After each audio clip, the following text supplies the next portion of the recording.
Hello everyone, my name is Lauren Kelly and I am an adjunct instructor for West Hills College Lemoore. And one of the courses I teach is career planning. This is a one-unit, 6-week course, pass-fail, that we have designed for students who are entering the college to help them get really clear on their end career goal and the steps so that they can plan the steps they need to get there successfully, hopefully in a more direct and efficient manner. So what I want to do today is just share a little bit about what we cover in those 6 weeks to help students get this confidence and clarity, and some of the feedback that students have given us and some of the outcomes that we're seeing from the students who have completed the course. I just started teaching a new section of career planning yesterday, so I popped that up on the screen here, and I'm just going to briefly show you what we do in the course. So we've divided the course into sections by week, so each week is a module, and the first 3 modules really focus on self-awareness. So 3 parts to the course: increasing students' level of self-awareness so they can make a decision being informed and feeling confident.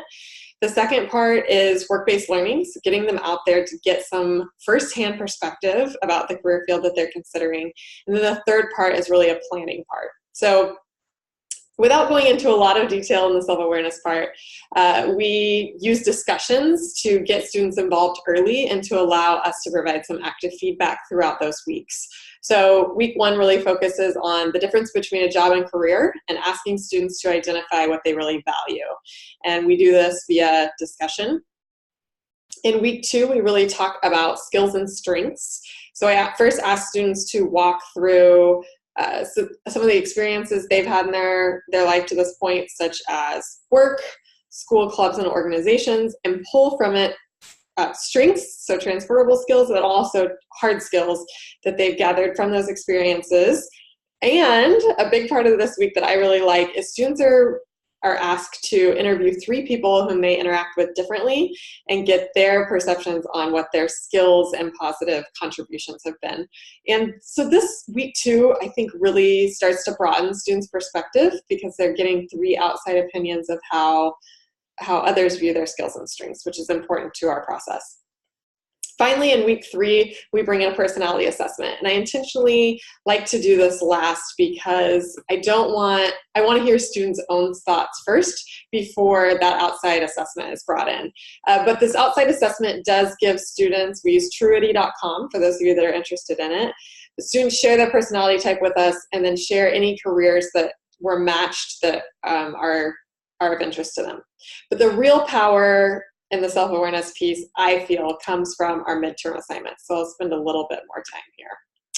So the midterm assignment asks students to take the information that they've gathered on themselves, essentially, from weeks 1 through 3, and use that as criteria to evaluate their top 3 career choices. So say a student's considering becoming an accountant, an engineer, or a teacher. So they would write 3 paragraphs, and they're going to say, teaching might be a good fit for me because it aligns with these values, these skills, and this part of my personality. And at the end of this midterm assignment, the goal is for them to choose their top career. What excites you most? Why do you feel like this is the best fit for you at this time? And at the end of week 3, I love reading these responses because students always are sharing how much more excited they are, how much more confident they're feeling at this point about pursuing a particular path. After they've finished up that self-awareness piece, we move into work-based learning. So weeks 4 and 5 are really focused on the work-based learning component. So week 4 is devoted just to planning an informational interview. So because it's only a 6-week course and time is of the essence, an informational interview, 20, 30 minutes with someone, gives students a lot of perspective, but it's low time commitment, doesn't take a lot of time to plan. So the informational planning interview assignment, we ask students to think of people in their network that they already know working in that field. They have to formulate a list of 10 questions, and that gives me the opportunity to give the students some feedback on their questions. Are they going to get good information? Did they ask open-ended questions? Are they worded in a professional way? And then in week 5, they actually go out and conduct that interview. So the informational interview reflection gives the students a lot of freedom and autonomy. This course, I like to think of myself more as a facilitator than a teacher, because it's really about the student and in the discovery process, right? So the informational interview, I'm just asking them to highlight 3 things they learned from the interview. And I love reading these reflections because I get a lot of different responses. But the students' takeaways are always really powerful. And at the end of the course, one of the most commented on assignments is this one. And it's one that students might be reluctant to do at first, but they always gain a lot from it. So three major things they learned, 2-page paper, doesn't require a lot of time, but the rewards are really big. Finally, the last week is the planning piece.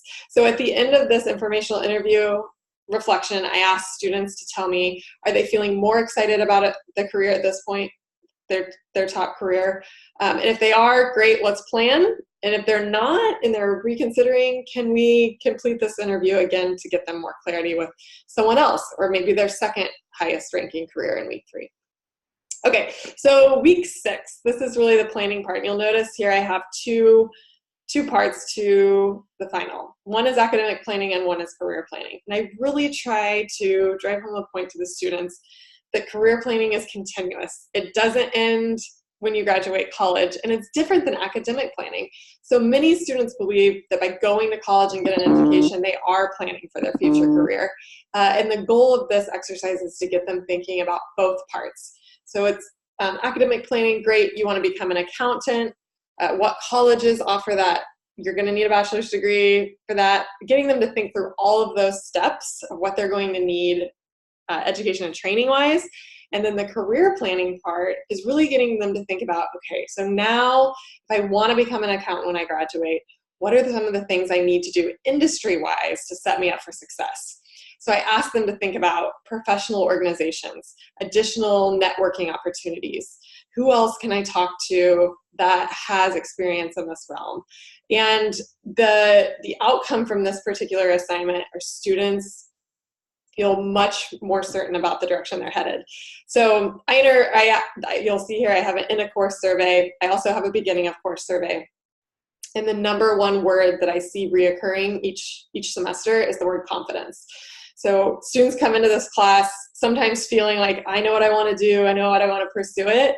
But even for the student who doesn't change their career path, they always comment on how much clearer the steps are to them that they need to take to get there, and that they know exactly what they need to do each year, both industry-wise and academically, to help them reach their goals.